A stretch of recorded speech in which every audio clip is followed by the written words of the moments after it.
At 74 and homeless, she inherited a cabin, but her dog found what no one else was meant to see.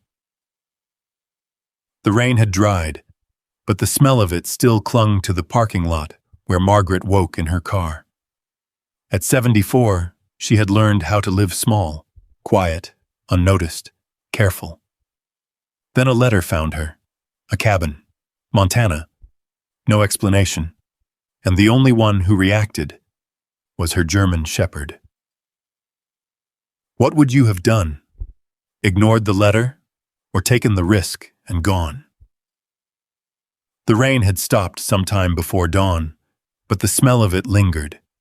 It clung to the cracked asphalt, to the rusted shopping carts scattered near the far edge of the lot, to the thin metal shell of the sedan where Margaret Ellis slept. She woke slowly, not all at once. First her hands, stiff, curled against her coat, then her back, aching from the angle of the seat that hadn't quite reclined in years, then her eyes, blinking against a gray morning that never fully arrived, just seeped in through the fogged windows. For a moment, she didn't move. There was a rhythm to waking like this, a quiet check-in with the body. What still worked, what didn't. Her breath came out in a faint cloud. The car held the night's cold longer than the air outside. 74 years old, and she had learned how to sleep without stretching out, how to rest without comfort, how to wake without expectation. Beside her, Atlas was already awake. He sat upright in the passenger seat, head just below the window line. His ears were forward, still, not tense, just listening. Always listening. A delivery truck rolled past in the distance, its engine low and steady. Atlas's eyes tracked the movement without turning his head. Margaret followed his gaze. The grocery store sat quiet across the lot. Fluorescent lights hummed behind darkened glass. A single employee moved inside, restocking shelves that would be emptied again before noon. She reached forward and wiped a circle into the fog on the windshield with the side of her sleeve. It smeared more than cleared. "Morning," she said softly. Atlas flicked an ear back at her voice, then returned his attention to the world outside. She shifted in her seat, slow and careful. The springs beneath her made a faint complaint. Everything in the car had a sound now. Every movement carried its own small announcement. Her belongings were arranged with care. A blanket, folded tight, tucked behind the driver's seat. 2 metal tins stacked one inside the other, lids labeled in black marker that had started to fade. A canvas bag with a zipper that needed coaxing, but still worked if you didn't rush it. There was a way to live inside small space without letting it close in on you. Margaret had learned that too. She reached for the thermos wedged near her feet. It was empty. She didn't need to check. She knew by the weight. Outside, a cart skidded a few feet across the lot, pushed by a stray gust of wind. It tipped, rattled, then settled again. Atlas's head turned this time, just slightly. "Not worth it," she murmured. He watched a moment longer, then relaxed, but only a fraction. Margaret opened the glove compartment. Inside, everything had its place. A photograph, edges worn soft, a small notepad, a pen that worked on the 3rd try if you warmed it in your hands first, and nothing else. She closed it gently. The door handle felt cold when she touched it. She opened it anyway. The morning air slipped in, damp and thin. It smelled like rain that had nowhere left to go.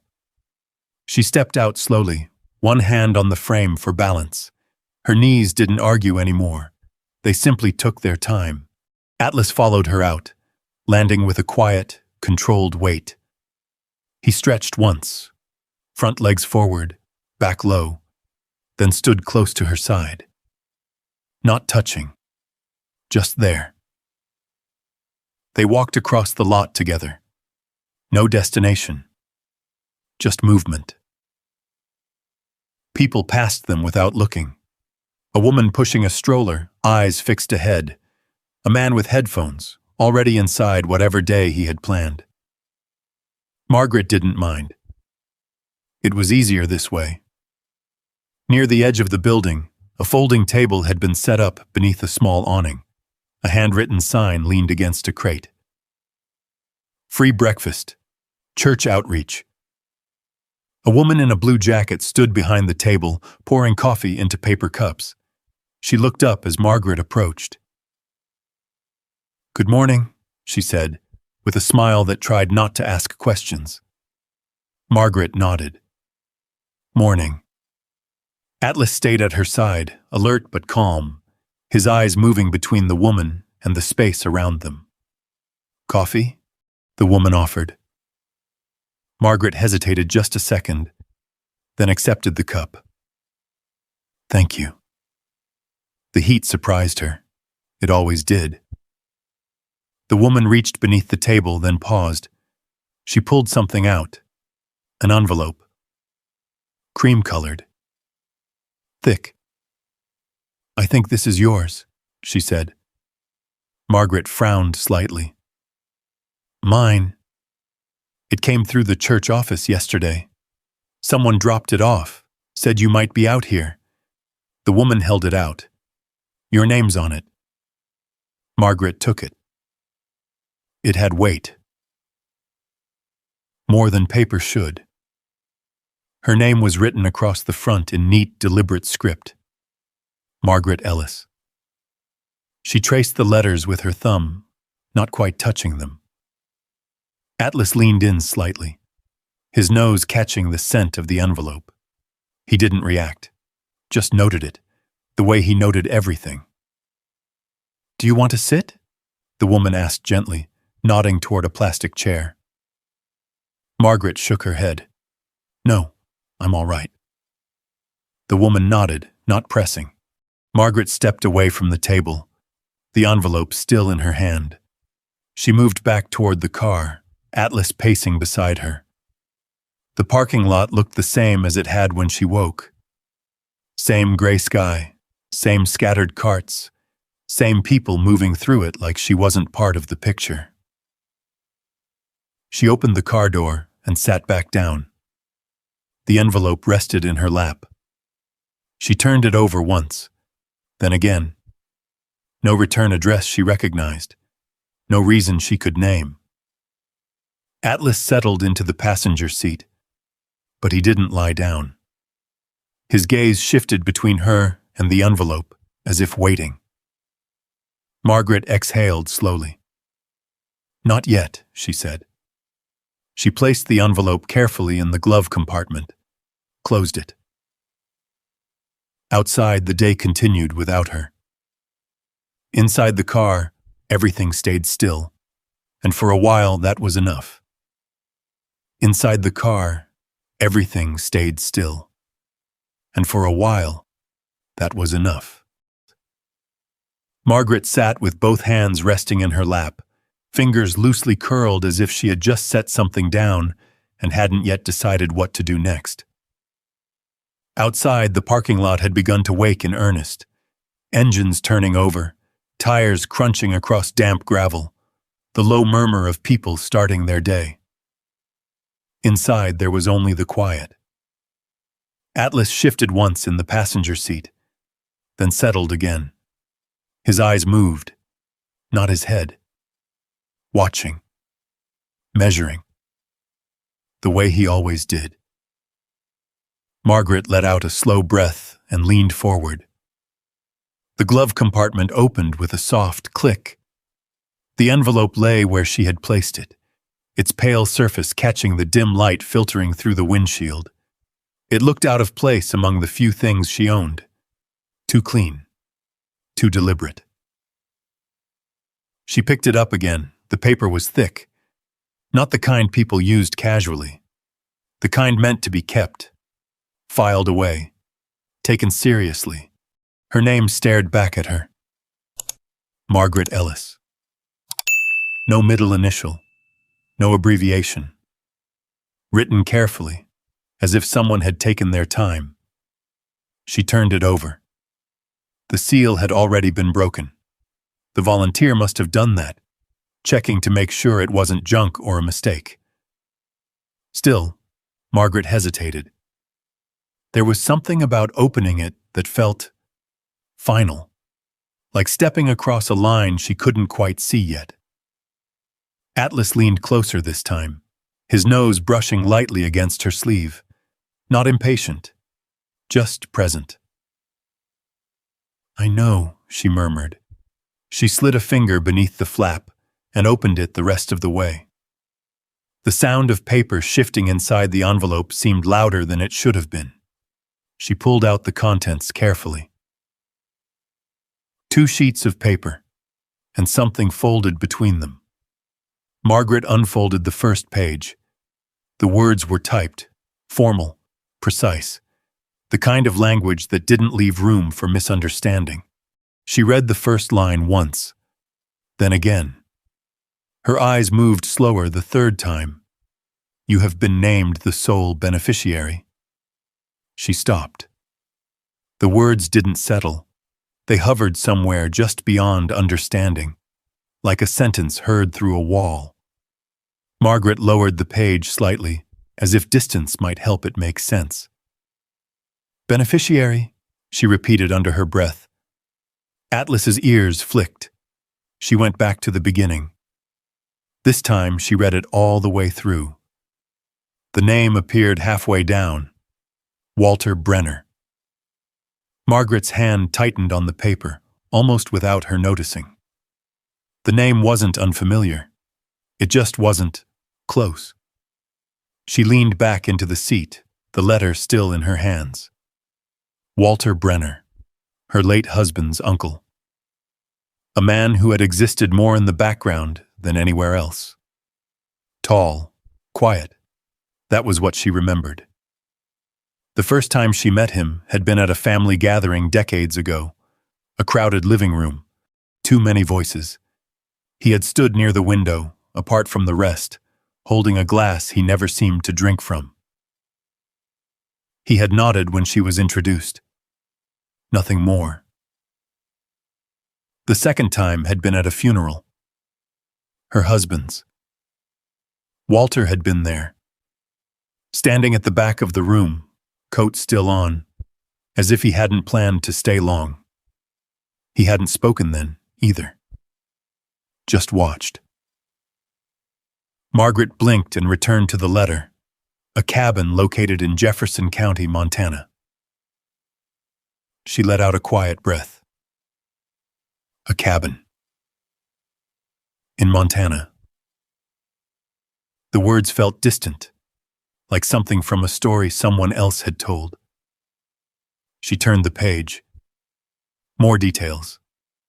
Legal language, property transfer, no outstanding debts, no liens, clean, final. At the bottom, a contact name and number. She didn't reach for the phone. Instead, she unfolded the smaller piece tucked between the pages. A check. Margaret stared at it. $1,200. Her name printed across the front.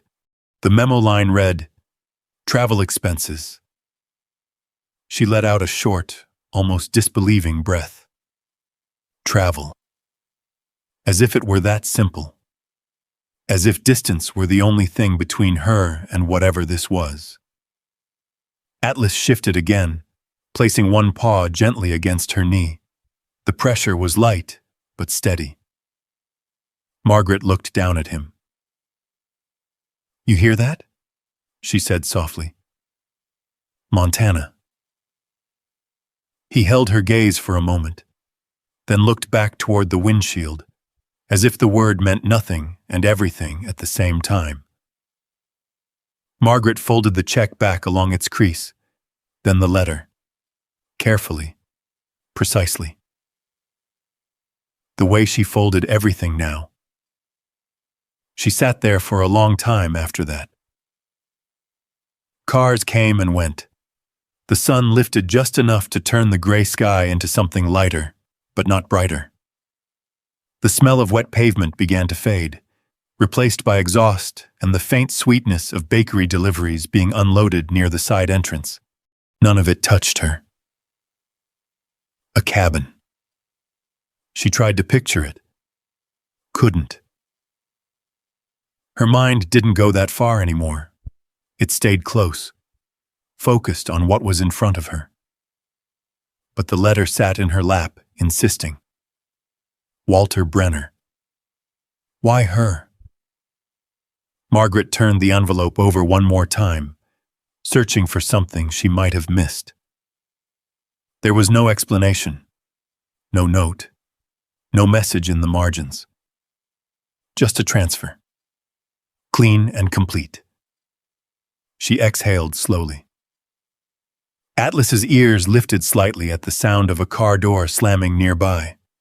He turned his head, tracking movement across the lot, then settled again when nothing followed. Margaret watched him for a moment. You always know when something's off, she said quietly. He didn't look back. She nodded to herself. Yeah. Her gaze dropped to the letter again. A cabin. A place. Not a promise. Just something. She reached forward and opened the glove compartment once more. The photograph shifted slightly as she placed the letter beside it. For a moment, her eyes lingered on the image, faces she hadn't allowed herself to study too closely in a long time. Then she closed the compartment. The click sounded louder this time. Margaret sat back in her seat. Outside, the parking lot had filled. People moved with purpose now. Lists in their heads. Places to be. Inside the car, the quiet remained. But it felt different. Not heavier. Just less settled. Atlas lowered himself onto the seat at last, his body relaxing by degrees. His head rested near the door, eyes still open, still watching. Margaret looked out through the windshield. Montana. She didn't say it again, but the word stayed with her. Not as hope. Not yet. Just there. Not yet. Just there. The word stayed with her longer than she expected. Montana. Margaret sat in the driver's seat, hands resting loosely against the wheel. The car wasn't running. It didn't need to be. The cold had softened with the late morning, and the quiet inside felt easier to hold on to than the noise outside. Atlas hadn't moved much. He lay with his head near the passenger door, eyes half open, tracking movement without committing to it. Every now and then, his ears would shift, small adjustments, like tuning a signal. Margaret watched him for a moment. You don't think much of it either, do you? She said. He didn't answer. Of course he didn't. But his tail gave a single, slow tap against the seat. Margaret let out a breath that wasn't quite a laugh. She reached into the glove compartment again. The letter was where she had placed it, folded, waiting.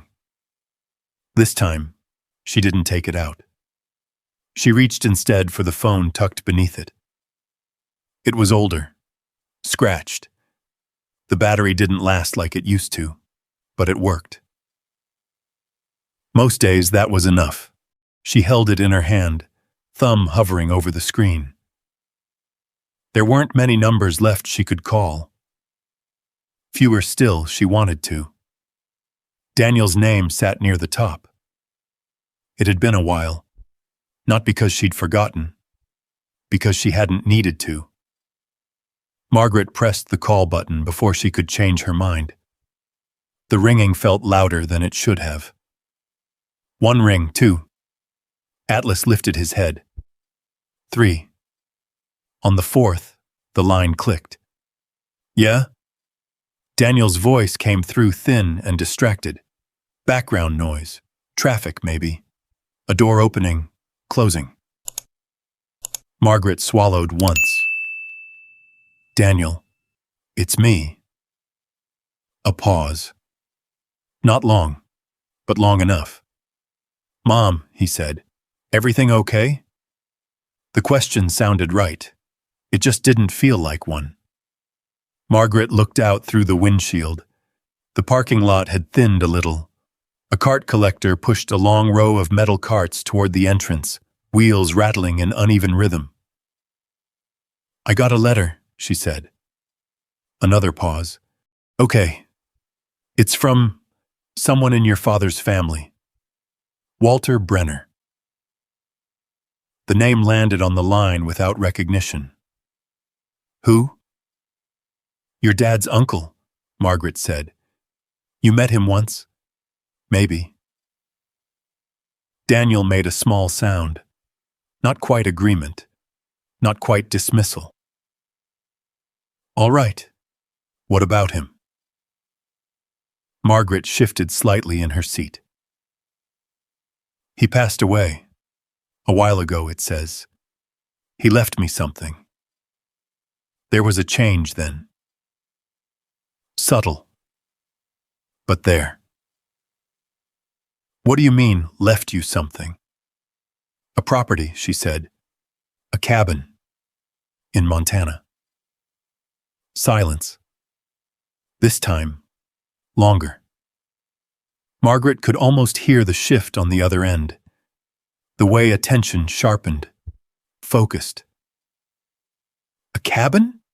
Daniel repeated. Yes. And he just gave it to you?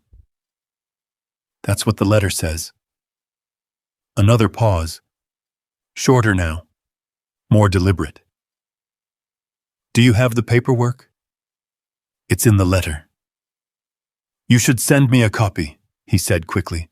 I can take a look. Make sure everything's legitimate. Margaret didn't answer right away. Atlas had gone still. Not tense, not alarmed. Just still. Watching her. I can manage, she said. Mom.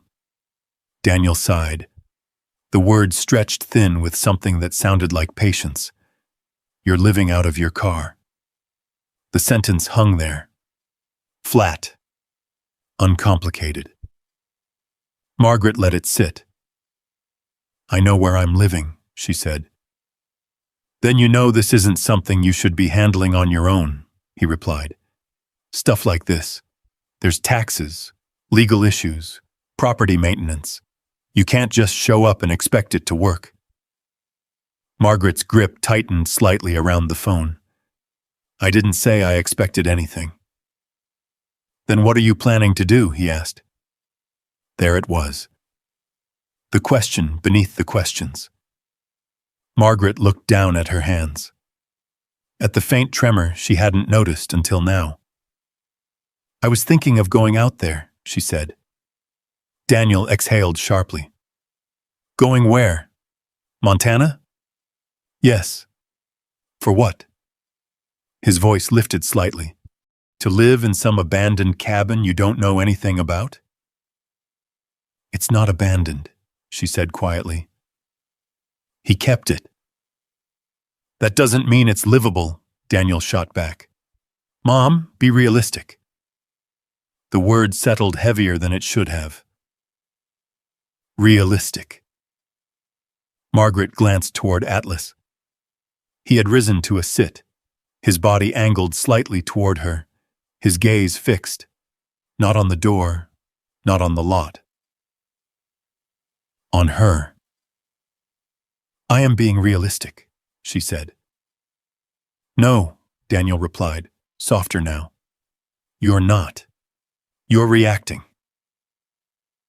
Another pause, then more controlled. Look, the best thing you can do is sign it over to me. I'll handle the sale. We'll split whatever it's worth. That way you're not stuck dealing with something you can't manage. Margaret didn't move, didn't speak. Outside, a car door slammed. Someone laughed. The sound carried, then faded. Inside the car, Everything narrowed. Atlas shifted closer, not touching, but close enough that she could feel the presence of him, the steadiness. "You want me to sign it over?" she said. "It's the smart move," Daniel replied.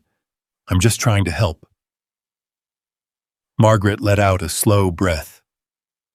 There was a time she would have argued, explained, tried to make him understand. That time had passed without her noticing. "I'll think about it," she said. "Mom, I said I'll think about it." The firmness in her voice surprised even her. Daniel went quiet. Then, after a moment, "All right. Just don't do anything yet, okay?" Margaret didn't answer. She ended the call. The silence that followed was different. Not empty. Full. She lowered the phone into her lap and sat there, staring ahead. Atlas let out a slow breath, then settled back onto the seat, but not fully. One ear remained turned toward her.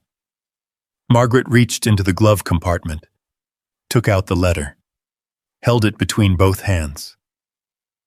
A cabin. Montana. She looked at the check again.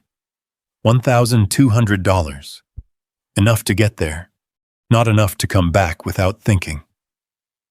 She folded the paper once more. Slower this time, more deliberate. Then she placed it on the seat beside her. Atlas shifted, resting his chin lightly against the edge of it, as if claiming it. Margaret looked at him.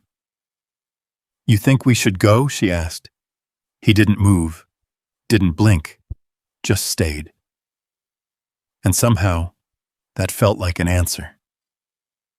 Margaret leaned back in the seat, closed her eyes for a moment. When she opened them again, the parking lot looked the same.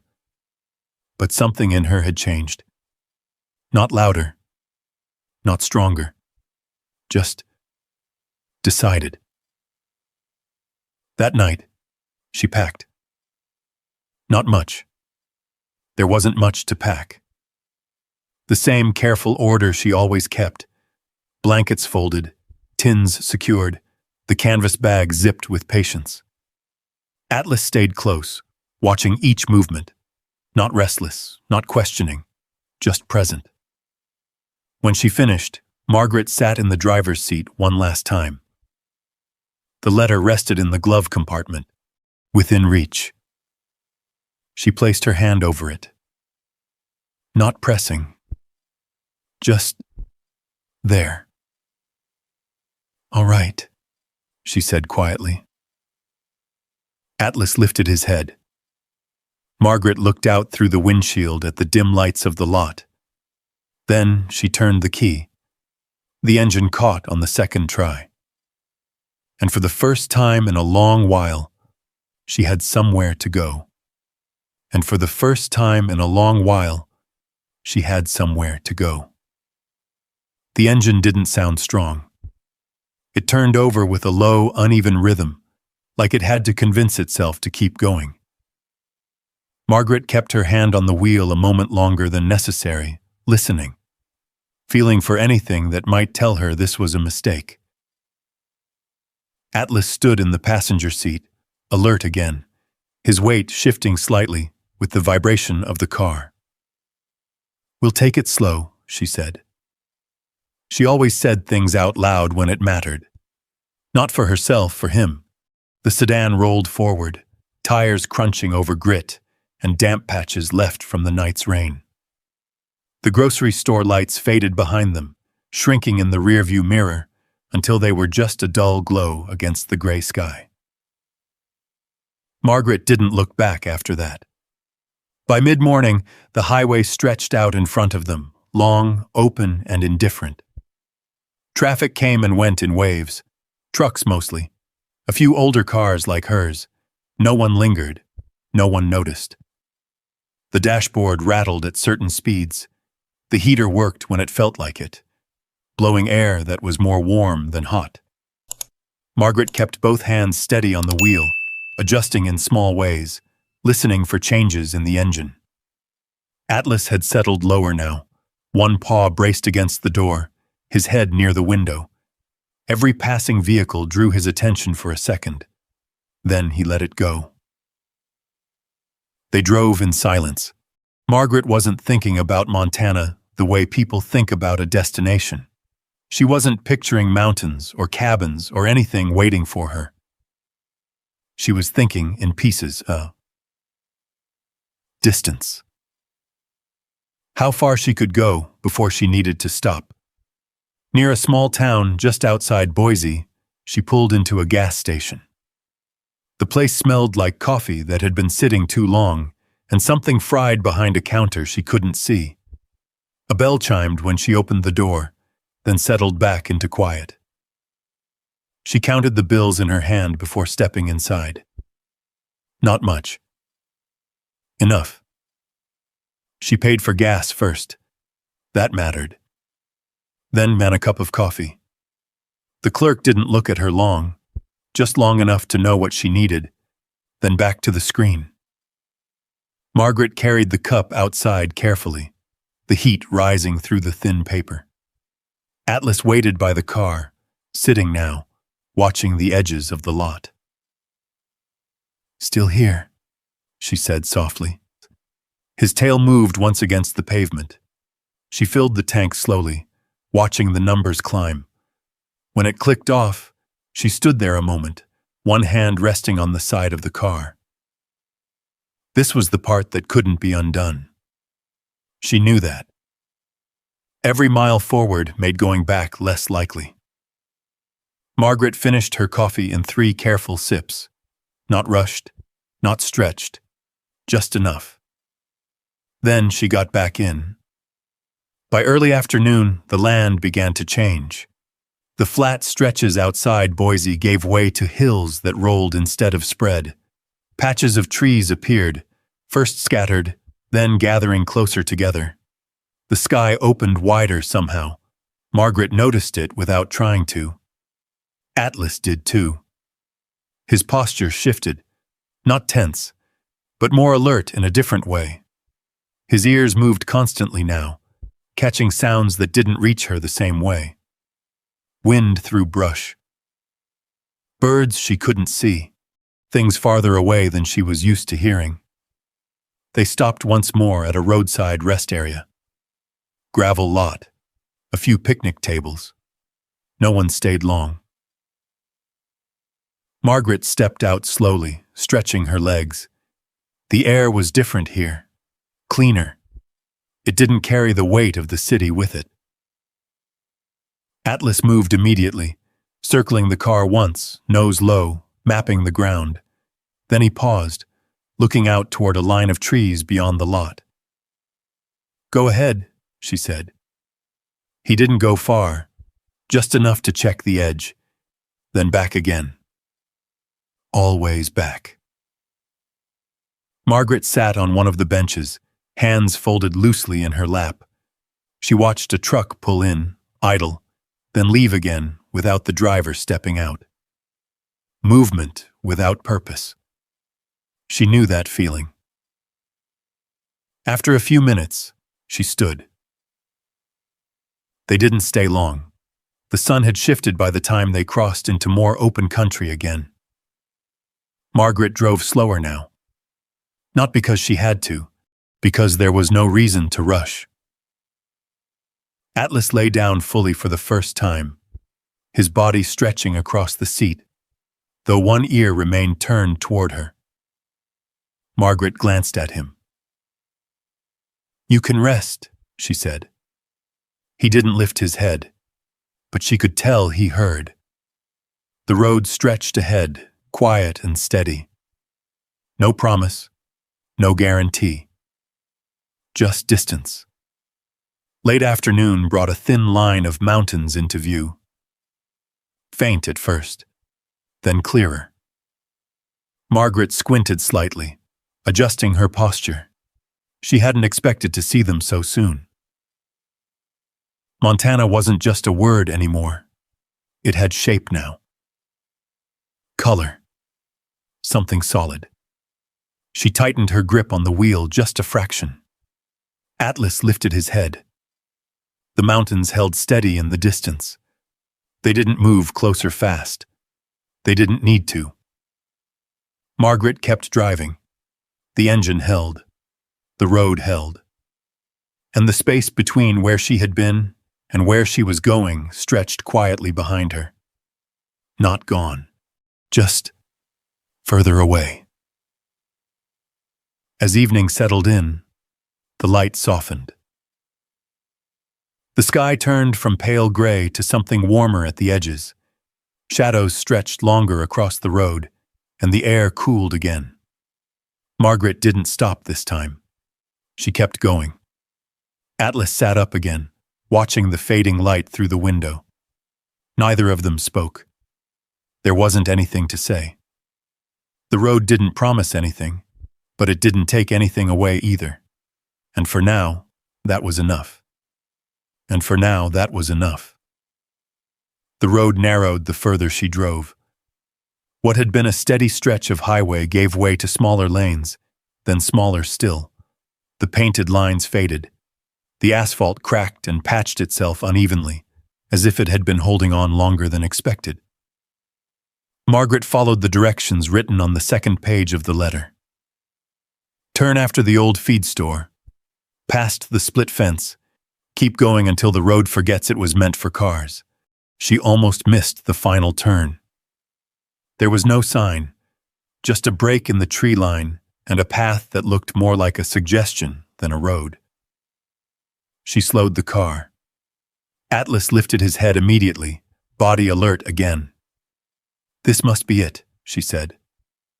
The tires rolled onto packed dirt, then gravel. The sound changed beneath her, no longer the steady hum of pavement, but a loose, shifting crunch that moved with every turn of the wheel. The trees closed in. Pine mostly. Tall, quiet, and close enough that their shadows crossed the narrow road even in the fading light. The air cooled as she moved deeper between them. Margaret didn't turn the radio on. She never did. Out here, there was nothing to interrupt, nothing to fill. Just the engine, the wind, and the small sounds Atlas made when something caught his attention. He had risen now, standing with his front paws braced against the dashboard, nose near the glass. His breathing slowed, deliberate, taking in scent she couldn't follow. How far do you think? She asked. He didn't move. The road curved once, then again. And then it opened. The clearing appeared without warning. Margaret eased her foot off the gas. The car rolled forward slowly, almost on its own. The cabin stood at the far edge. Not large, not small either.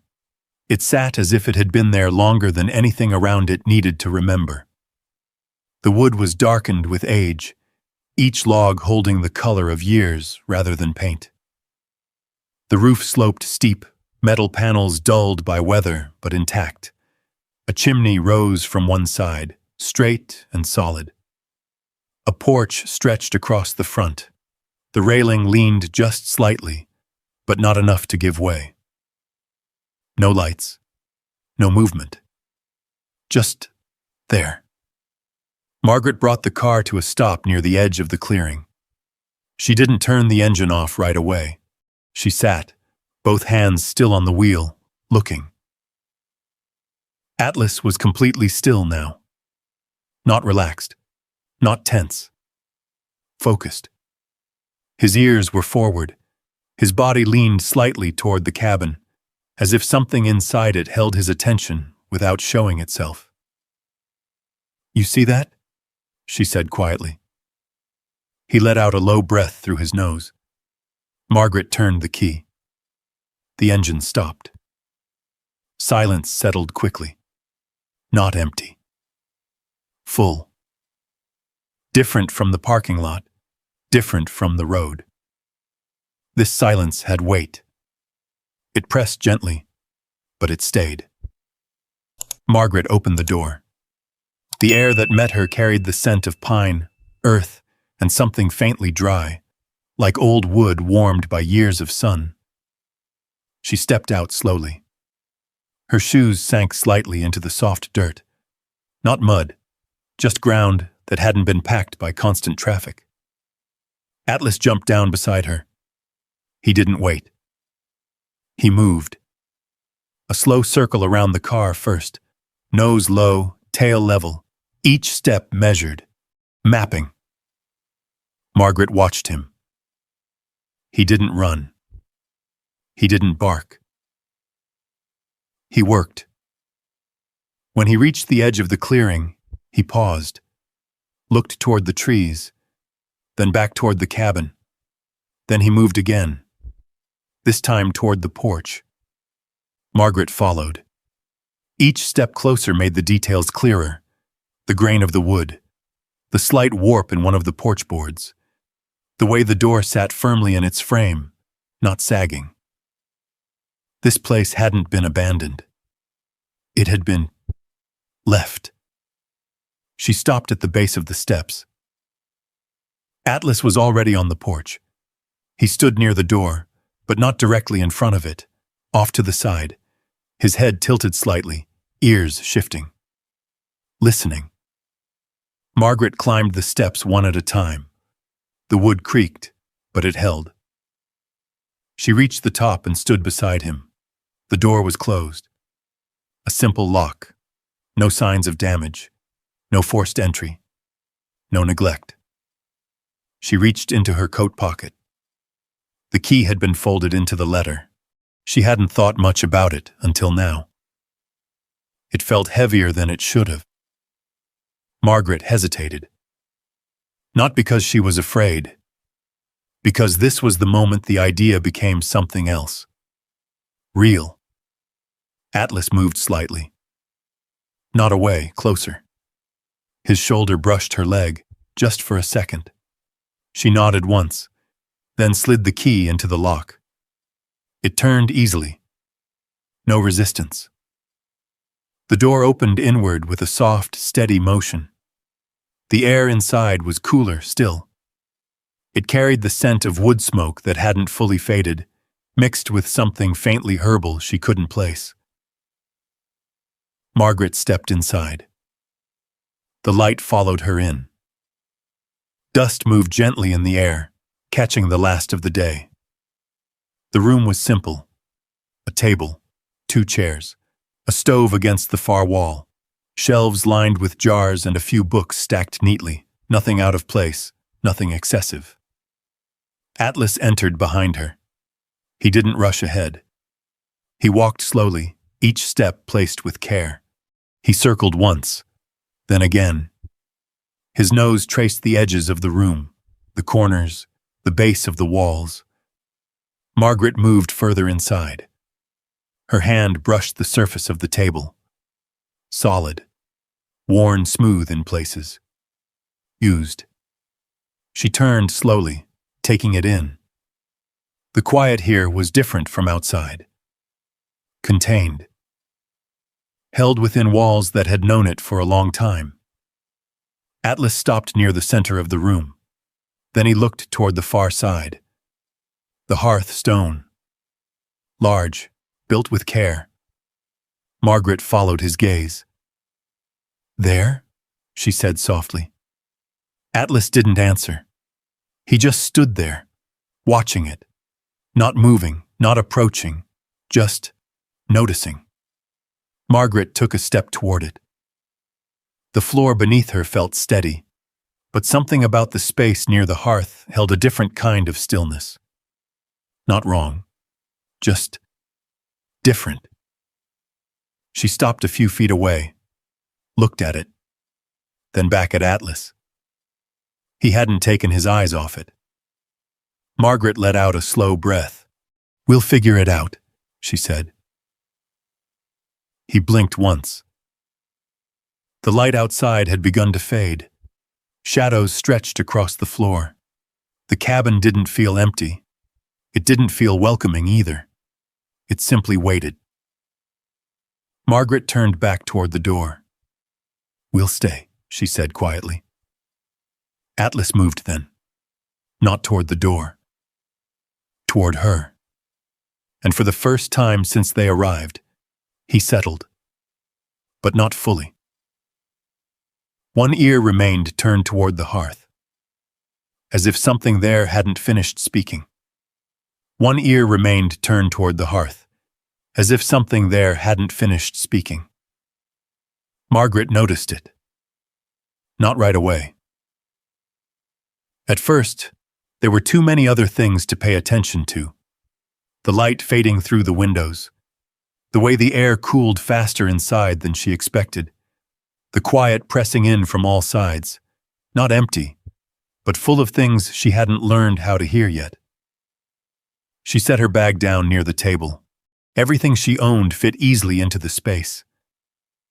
That, more than anything, made the room feel larger. Atlas moved slowly, his steps measured. He made another pass around the room, checking the same places, but with less urgency this time. Still working, still mapping.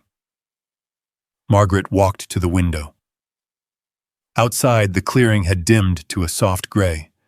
The tree line held steady, dark and patient. No traffic, no voices, just wind moving through branches, steady and low. She turned back. The cabin held its shape. Table, chairs, shelves, and the hearth. Her eyes lingered there again.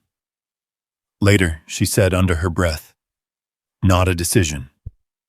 Just a pause." That first night came quickly.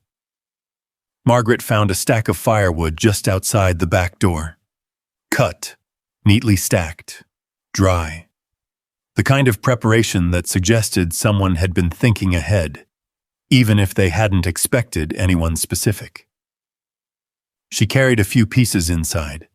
The stove took a little time. She remembered enough. Small things.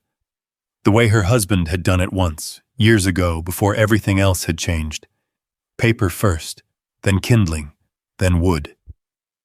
The flame caught slowly, then steadied. The warmth came after that. Gradual. Real. Atlas lay near the stove, but not too close. His body relaxed by degrees, but his head stayed up. His eyes still moved. Margaret sat in one of the chairs. She didn't eat much, just enough to keep steady. A piece of bread, a small portion from one of the tins. The quiet stretched. She didn't try to fill it.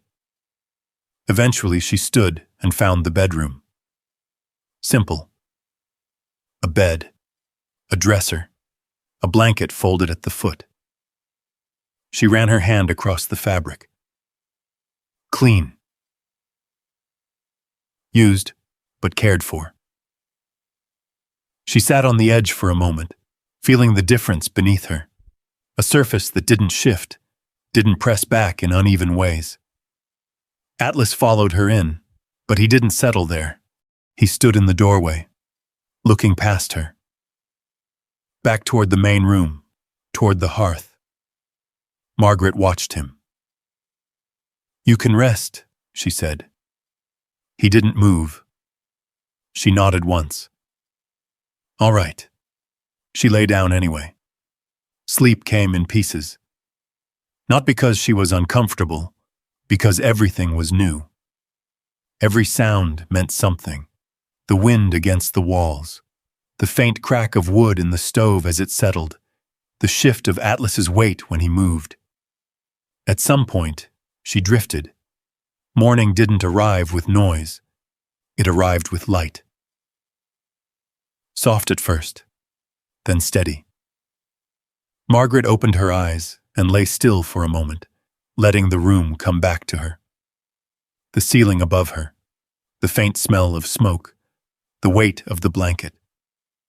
She sat up slowly. Her body adjusted differently here, not stiff in the same way, just slower. Atlas wasn't in the room. She stood and stepped into the main space. He was there, near the hearth, Again. Not lying down, not pacing. Just there. Watching. Margaret followed his line of sight. The stone looked the same as it had the night before. Solid. Carefully placed. Nothing loose, nothing broken, still. Something about it held his attention. She walked closer. The floor beneath her felt firm, but as she stepped nearer, she paused. There was a difference, not visible, but felt. A faint shift in temperature, warmer, not by much, but enough. Margaret stood still, then took another step. The warmth held. She frowned slightly. "That's odd," she said. Atlas didn't move. His eyes stayed on the base of the hearth. Margaret crouched slowly, one hand braced against her knee. She reached out. Her fingers brushed the stone. Cool, but not cold. She moved her hand lower, closer to the floor. The air felt different there, subtle, but real. Margaret pulled her hand back. She didn't push further. Not yet. Instead, she stood.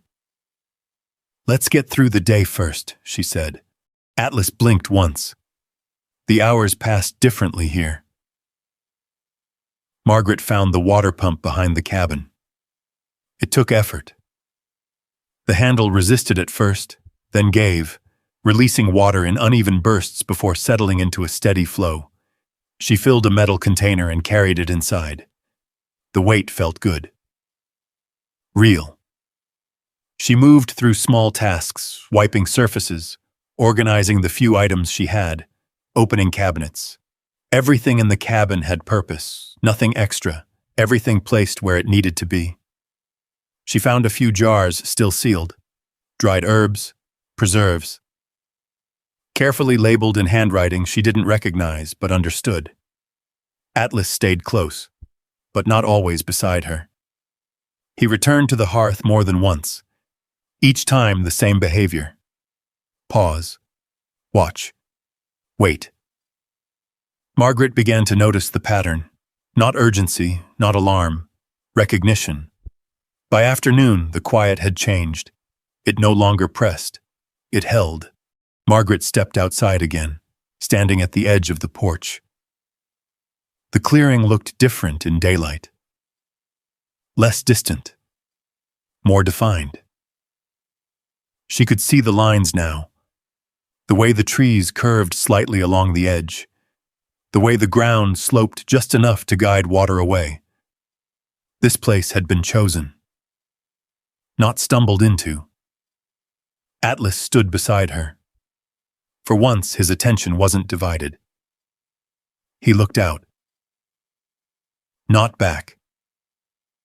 Margaret let out a slow breath, then turned. Back toward the cabin. Back toward the hearth. The thought returned. Not sharp, not urgent, just steady. She stepped inside. The light shifted with her. The room settled again. Atlas moved ahead this time. Not fast, but certain. He stopped at the same spot, looked down, then up, then back at her. Margaret walked over, slower than before, more aware. She stood over the place where the warmth had been. It was still there, faint, but consistent. She didn't crouch this time, didn't touch it. She just stood, feeling, listening. There was no sound, no movement, nothing to explain it. Still, something was there. Margaret looked at Atlas. "You're not letting that go, are you?" His tail moved once, slow, measured. She nodded. "All right," she said quietly. "Not today." Atlas didn't argue. He stepped back. But as he settled near the stove again, his body faced the room. and one ear remained turned toward the hearth. And one ear remained turned toward the hearth. Margaret tried to leave it alone. She moved through the rest of the afternoon with intention. Small tasks, measured steps, the kind of work that kept her hands busy and her mind from circling the same thought. She stacked the last of the firewood closer to the door, rinsed the metal container at the pump and set it where it would dry. Adjusted the blanket on the bed, though it didn't need adjusting. Each time she passed through the main room, she didn't look directly at the hearth. But she felt it. A quiet pull. Not urgent, just steady. Atlas didn't pretend otherwise. He returned to it 3 times before the light began to fade. Each time the same pattern: walk, stop, watch. His posture didn't change.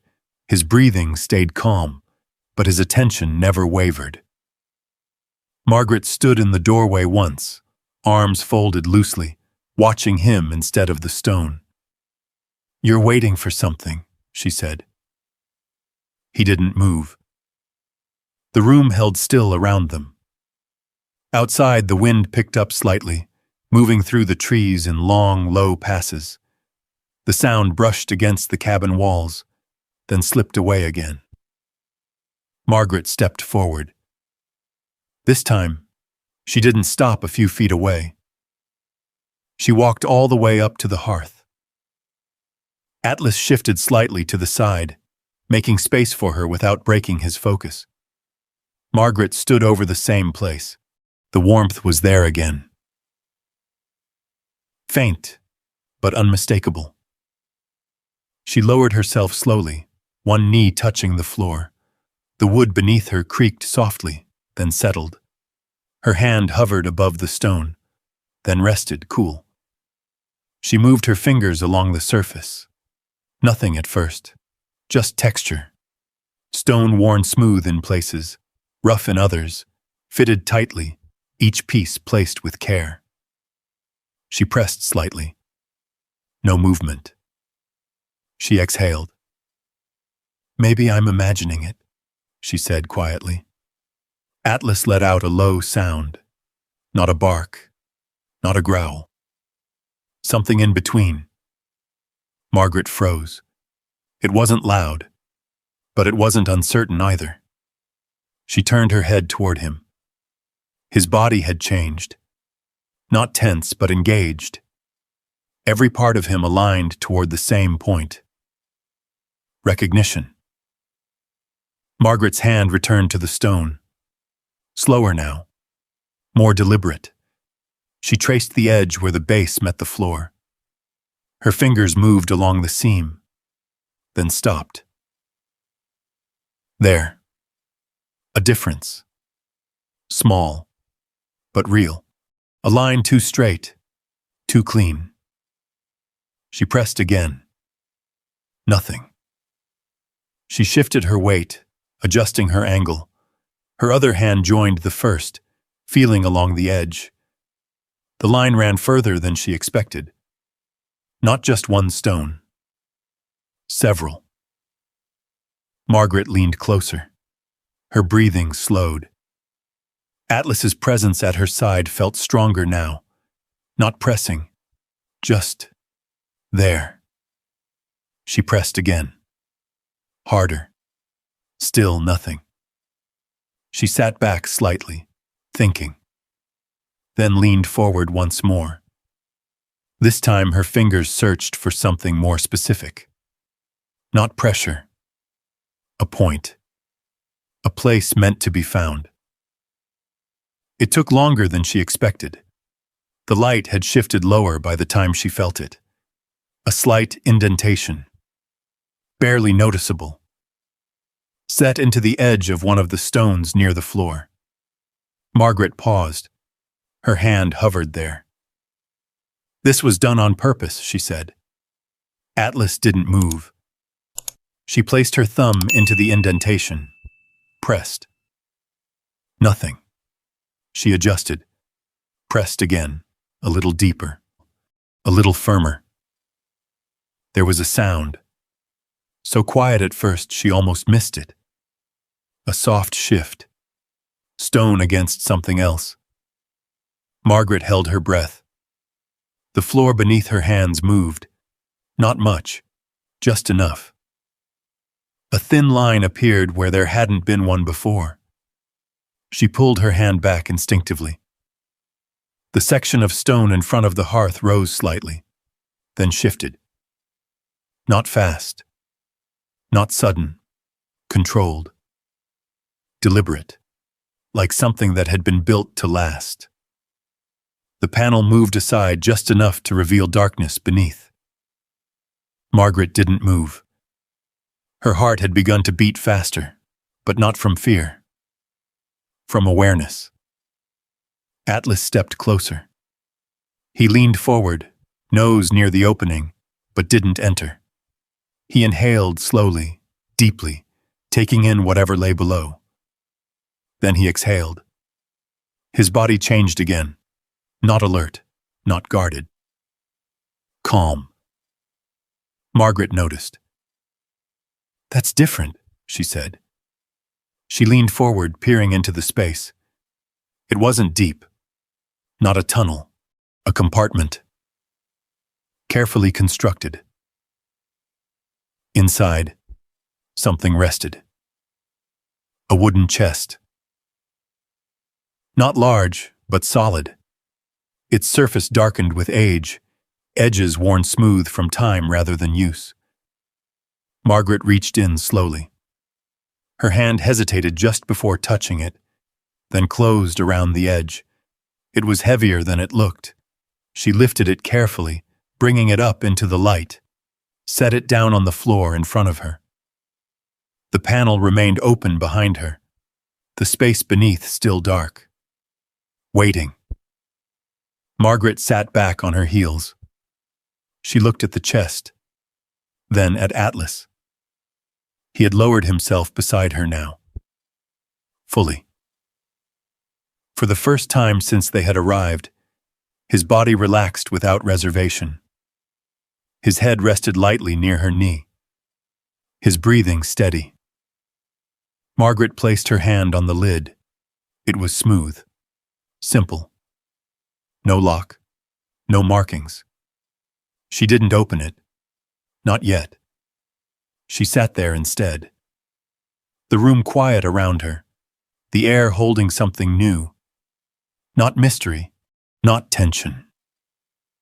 Something closer to arrival. Margaret looked toward the open space in the floor, then back at the chest. "You knew," she said softly. Atlas didn't lift his head, but his tail moved once. Slow. Certain. Margaret exhaled. The kind of breath that didn't carry weight away, but made space for it. She rested her hand on the lid again. And this time, she didn't pull it back. And this time, she didn't pull it back. Margaret kept her hand on the lid. The wood held the warmth of the room, not the cold of the space beneath. It felt used. Not recently, but often. Once. She glanced at Atlas. He hadn't moved. His body lay relaxed against the floor, head resting near her knee, eyes open but calm. Whatever tension he had carried since they arrived had slipped away, not all at once, but enough to notice. "That's something," she said quietly. Her fingers curled slightly. Then she lifted the lid. It opened without resistance. No creak, no hesitation. Inside, paper. Carefully arranged, stacked in layers, not cluttered, not rushed. Each bundle tied with thin twine or wrapped in cloth that had yellowed with time but held together. Margaret leaned closer. She had expected something else. Not gold, not exactly. But something that explained the effort, the secrecy. Instead, she reached in and lifted the first bundle. It was heavier than it looked. She set it gently on the floor beside her, and untied the twine. Inside were notebooks, plain covers, thick, worn at the edges. Margaret opened the first one. The handwriting was steady, deliberate, each line placed with care, as if the writer had taken the time to think before committing anything to the page. She read the first entry. A name, a date, a short description, a woman in Billings, 2 children. Late rent paid quietly through a third party. Margaret blinked. She turned the page. Another entry. A man in Helena. Medical bill cleared in full. No contact requested. Page after page. Different names. Different places. Always the same structure. Precise. Intentional. Margaret sat back slightly. "This isn't what I thought," she said. Atlas's ears shifted once, but he didn't lift his head. She reached for another bundle, this one wrapped in cloth. Inside, letters. Not addressed to her, not addressed to anyone she recognized. Some were copies, carbon impressions, others handwritten, each one short, each one direct, arrangements made, instructions given, money sent, always without recognition, always without return. Margaret's fingers slowed as she turned each page. There was no pattern of gain, no record of investment, only movement, outward. She let out a quiet breath. "All this time," she murmured. She looked back into the chest. There was more. A third bundle, smaller. She lifted it carefully. Inside were photographs, not posed, not formal, moments caught without expectation. A family standing outside a small home, a child holding a book, smiling in a way that hadn't been practiced. A man beside a truck, looking older than he should. Margaret studied each one. There were no notes on the backs, no explanations, but they connected. She could see it. Each photograph tied to something she had read. An outcome. Not just a record. A result. Atlas shifted then. Not away. Closer. His head rested fully against her leg now, his weight steady. Margaret placed her hand lightly on his back. "You feel it too, don't you?" she said. His breathing stayed even. She turned back to the chest. At the bottom, a final item, a single notebook, different from the others, thicker, bound in darker material. Margaret picked it up. It felt heavier, not just in weight. She opened it. The first page held no name, no date, just a line, written in the same careful hand. Not everything needs to be kept, but everything needs to be remembered. Margaret read it twice, then turned the page. This notebook was different. It wasn't a list. It was a record of thought. Observations. Reflections. Not about the people, about the act itself, why it mattered, why it was done this way. Quietly, without recognition. Margaret's eyes moved slower now. She wasn't searching anymore. She was reading. Understanding came gradually, not as a realization, as something that settled into place.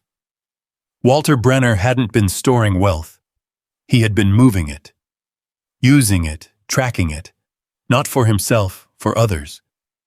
The chest wasn't hidden to protect its value. It was hidden to protect its purpose. Margaret closed the notebook gently. Her hands rested on it for a moment. Then she placed it beside the others. The room felt different now. Not heavier, not lighter, clearer. Atlas lifted his head slightly, looked at her, then rested it again, completely at ease. Margaret leaned back, sitting fully now on the floor. Her legs stretched out slowly in front of her. She looked at the open chest, at the stacks of paper, the photographs, the quiet record of something that had never asked to be seen. "This is what you left," she said softly. No answer came. None was expected. The cabin held the silence. But it wasn't empty. It held presence. Not in sound, in intention. Margaret drew in a slow breath. Then another. The air moved differently through her now. She didn't feel overwhelmed. She didn't feel uncertain.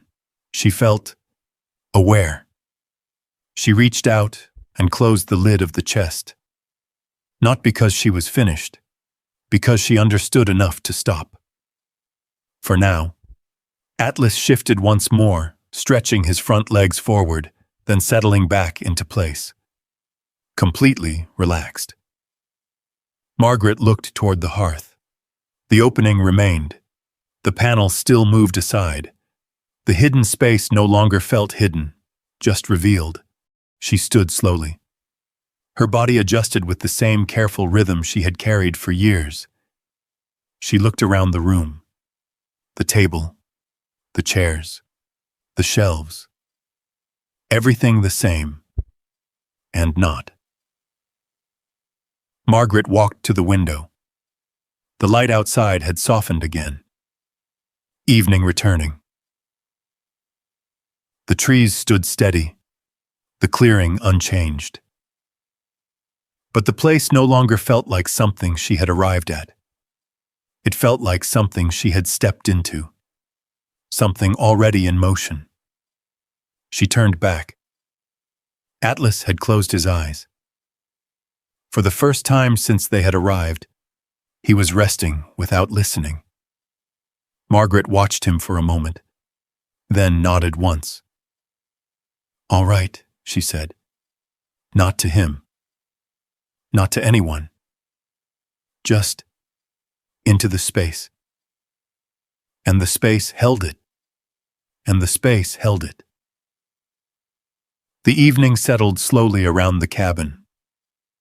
Margaret didn't rush anything after that. She closed the hidden panel with care, guiding the stone back into place until the seam disappeared again. The floor looked as it had before. Solid. Ordinary. Unremarkable. Except now it wasn't. She left the chest upstairs, resting near the table where the light could reach it. Not hidden. Not displayed either. Just present. Atlas didn't return to the hearth. That was the first thing she noticed. He moved through the cabin the way he had begun to move outside, steady, unguarded, no longer circling the same spot. When he lay down near the stove, he didn't keep one ear turned. Both rested flat. Margaret watched that longer than she needed to. "Whatever it was," she said quietly, "you found it." Atlas blinked slowly, then closed his eyes. The next morning came clearer. The sky had shifted overnight, the gray lifting into something thinner, brighter. Light moved across the clearing in long, quiet stretches, the kind of morning that didn't ask anything from you. Margaret stepped outside with a cup of water in her hand. The ground held the cold from the night, but not the damp. The air felt clean in a way she hadn't realized she had missed. Atlas moved ahead of her, then stopped near the edge of the clearing. He stood there for a moment, looking out. Not searching this time, just taking in the space. Margaret followed more slowly. "This is it," she said under her breath. Not a question, just a statement. She stood beside him. For a while, neither of them moved. By midday, the quiet had settled into something she could carry. Margaret returned inside and opened the notebook again, the one with Walter's thoughts written across its pages. She didn't read from the beginning. She let the pages fall where they would. A line here, a paragraph there. Not instructions, not demands, just ways of seeing. She traced the edges of the paper with her fingers as she read. Atlas remained near the door, not guarding, just there. The sound came sometime in the afternoon. Distant at first. An engine. Margaret didn't react right away. Out here, sound traveled differently. It could come from miles away and still feel close. She kept reading, waiting to see if it would pass. It didn't. It grew. Steadier. Closer. Atlas stood. Not abruptly, just rising to his feet, body aligning toward the sound. Margaret closed the notebook slowly. Set it down. She walked to the window. The trees shifted slightly as something moved along the narrow road. Then a car appeared. Not old, not worn, clean lines, dark paint. It didn't belong to this place. Margaret felt something tighten in her chest. Not fear. Recognition.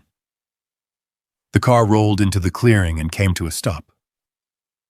The engine cut. For a moment, nothing happened. Then the driver's door opened. Daniel stepped out. He looked different. Not older. Just sharper. Pressed shirt. Clean shoes. The kind of presence that came from being somewhere else for a long time. He looked at the cabin, then at the clearing, then at the car Margaret had arrived in. His expression shifted slightly. Assessing. Margaret didn't move from the window. Atlas stepped closer to her side. Not touching, but close enough that she felt the difference. The passenger door opened. No one else got out. Daniel closed his door and walked forward. His pace was steady, confident. Margaret stepped outside. The air felt cooler again. The distance between them wasn't large, but it held weight. "Mom," Daniel said. His voice carried easily across the clearing. Margaret nodded once. "You made good time," she said. He glanced around again. "This is the place?" "Yes." Daniel exhaled, looking back at the cabin. "It's something. Not praise, not criticism, just a statement that didn't settle anywhere." Atlas moved then. He stepped forward. Not fast, not aggressive. He positioned himself between Margaret and Daniel. Still. Balanced. Watching. Daniel noticed. His eyes flicked down, then back up. "He's still with you," he said. "Yes." A pause. Daniel adjusted his stance slightly. "I tried calling," he said. "My phone doesn't always pick up out here." "Right." He nodded. "I figured." Another pause. Longer this time. Daniel looked at the cabin again. "You've been inside?" he asked. "I have." "And?" Margaret considered the question. "It's solid." Daniel gave a short, tight smile. "Solid doesn't mean much if it's sitting on land like this. You're miles from anything. No infrastructure. No resale value unless you move fast." Margaret didn't respond. He took a step forward. Atlas didn't move. But something in his posture shifted. A line drawn without sound. Daniel stopped. Not because he was told to, because he understood. "This isn't a place you can manage," he said, his tone changing, smoother now, more deliberate. "I've looked into it. I talked to someone on the way up. We can list this. Get it off your hands before it becomes a problem. Margaret looked at him. Not long. Not hard. Just enough. I didn't ask you to do that, she said. I know, he replied quickly, but you need help, Mom. That's the point. The word hung there. Help. Margaret glanced toward the cabin, then back at him. I'm not selling, she said. Daniel's expression tightened. You just got here. Yes. You don't even know what's out here. I know enough. He let out a breath, sharper this time. This isn't practical, he said. You can't just stay here and pretend this works. Margaret's hands rested loosely at her sides. I'm not pretending. Daniel shook his head slightly. This is exactly what I was worried about. You're making decisions without thinking them through. Margaret didn't raise her voice, didn't step forward. She simply stood where she was. I've thought about it, she said. Not enough. Enough. The word settled between them. Atlas remained still, unmoving. Daniel looked past him, trying to meet Margaret's eyes more directly. You don't have to prove anything, he said. Not to me, not to anyone. Just sign it over. I'll handle the rest. Margaret felt the weight of the notebook still inside. The pages, the names, the quiet movement of something that had never asked to be seen. She looked at Daniel again. For a moment, she saw him as he had been, then as he was now. I'm staying, she said. No hesitation, no explanation. Daniel blinked. Once, then again. The clearing held still around them. You're serious, he said. Yes. He looked at the cabin again, at the car, at Atlas, then and back at her. This doesn't make sense, he said. Margaret nodded slightly. I know. Daniel let out a slow breath. His shoulders shifted. The confidence he had carried in seemed to loosen at the edges. This isn't over, he said quietly. Margaret didn't respond. He turned back toward his car, walked the same path he had taken in. Not fast, not slow, just leaving. Atlas didn't move until the engine started. Then he stepped back, not toward Daniel, toward Margaret. The car reversed, turned, and disappeared back down the narrow road. The sound faded. The clearing returned. Margaret stood there a moment longer. Then she turned, walked back toward the cabin. Atlas followed, close, steady. Inside, the air felt the same, but the space felt claimed. Not by force, by decision. Margaret crossed to the table, opened the notebook again.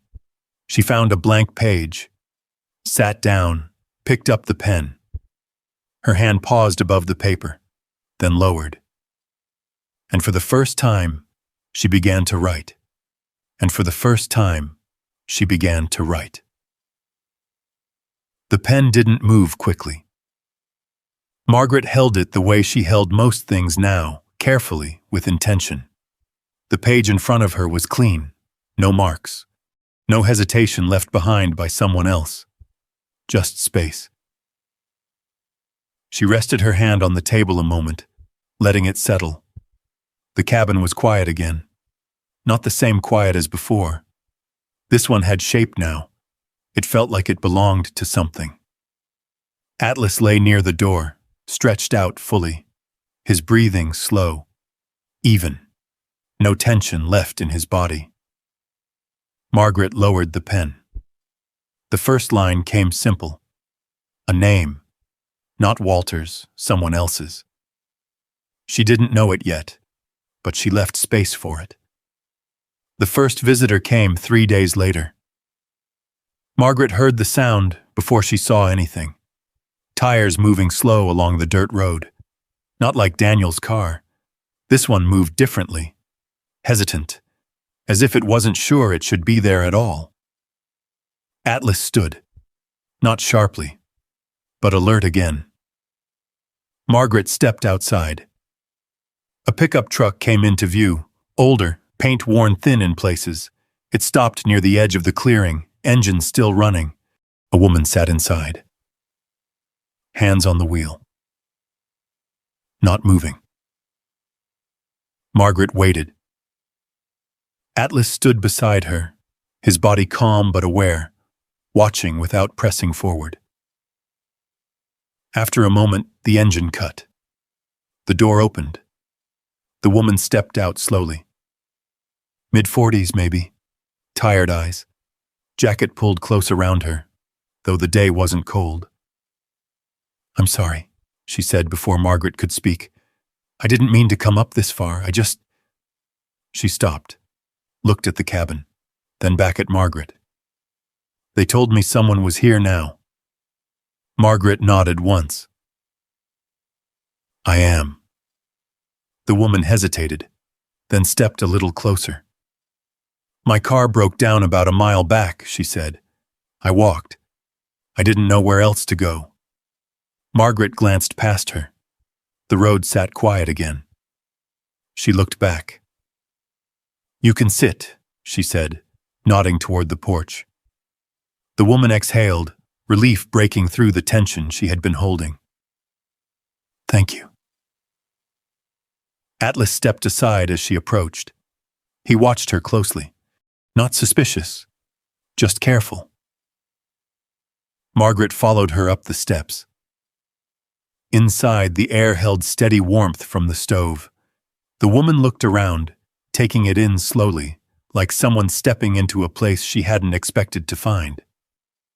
"It's nice," she said quietly. Margaret nodded. "It works." The woman sat at the table. Her hands stayed folded. Not relaxed yet. Margaret poured water into a cup and set it in front of her. "Drink," she said. The woman did, slowly at first, then with more urgency. Margaret sat across from her. Atlas lay down again, but closer now, watching. "What's your name?" Margaret asked. "Laura," she said. Margaret nodded. "Margaret." Laura looked at her. There was something in that look, not recognition, something else. "I heard about this place," she said carefully. "Not this exact place, just that there was someone helping people out here." Margaret didn't respond. Laura glanced toward the door, then back again. "I didn't come for that," she added quickly.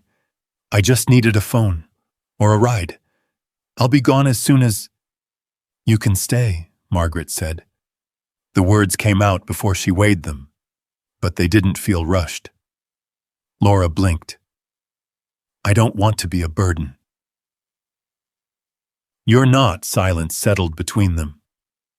Atlas shifted, resting his head against the floor again. Laura looked at him. "He's calm," she said. "He knows when to be," Margaret replied. Laura nodded. Her shoulders eased slightly.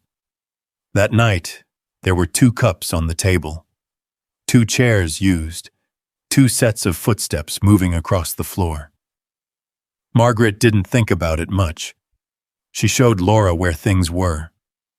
Water, wood, the extra blanket. Simple things. Enough. Atlas moved between them easily, adjusting without hesitation. When Laura settled into the spare room, he didn't follow. He returned to his place near the door, not guarding, just present. The next morning came with movement, more than before. Margaret stepped outside and saw the difference immediately. The clearing didn't feel as wide, not because it had changed, because something had been added to it. Presence. She turned back toward the cabin. Laura stood in the doorway, less uncertain now. "Thank you," she said. Margaret nodded. "You can stay until you figure things out."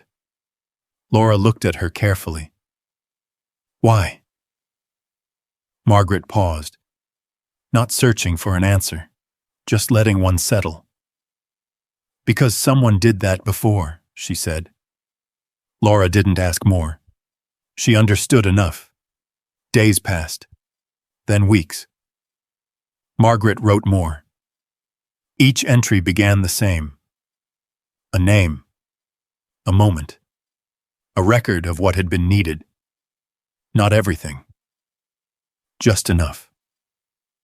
The notebook filled slowly, not with numbers, with people. Atlas changed too. His movements softened. He no longer watched the door as often. He rested fully. Sometimes in the sunlight near the window, sometimes beside Margaret as she wrote. The hearth remained quiet.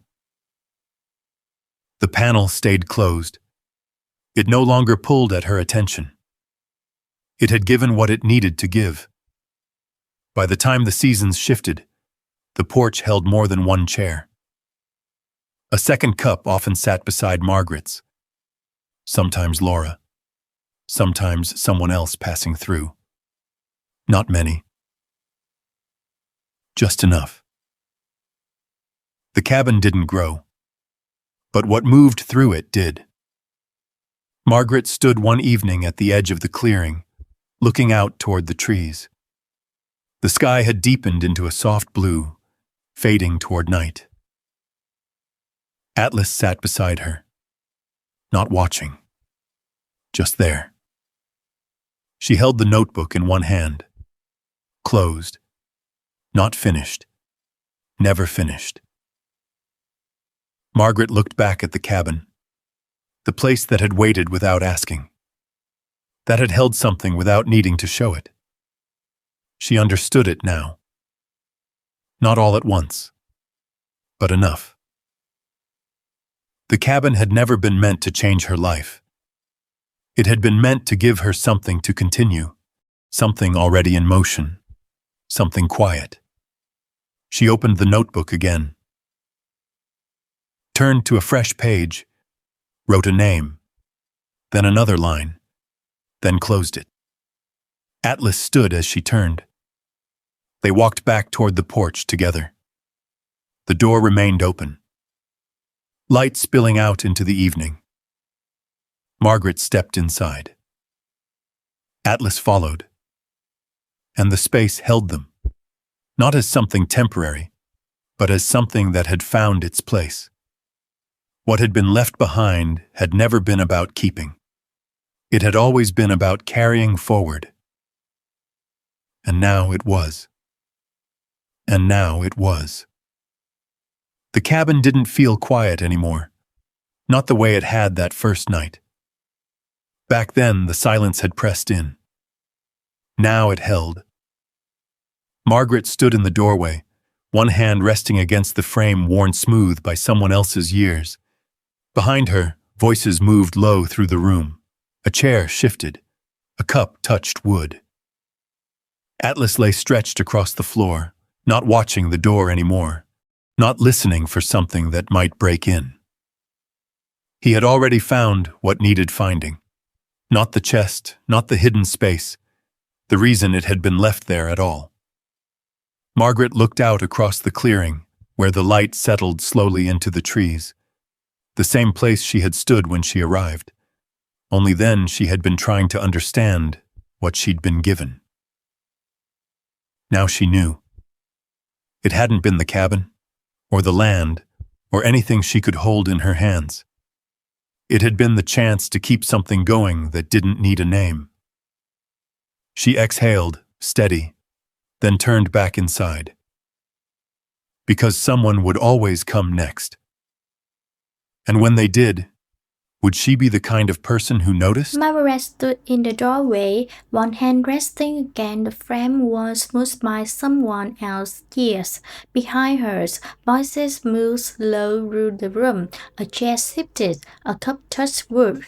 Alex lay dressed across the floor, not watching the door anymore, not listening for something that might break in. He had already found what needed finding, not the dress, not the hiding space. The reason it had been left there at all. Margaret looked out across the living, where the light settled slowly into the trees, the same place she had stood when she arrived. Only then she has been trying to understand what she's been giving. Now she knew it hadn't been the cabin or the land or anything she could hold in the hand. It had been the trend to keep something going that didn't need a name.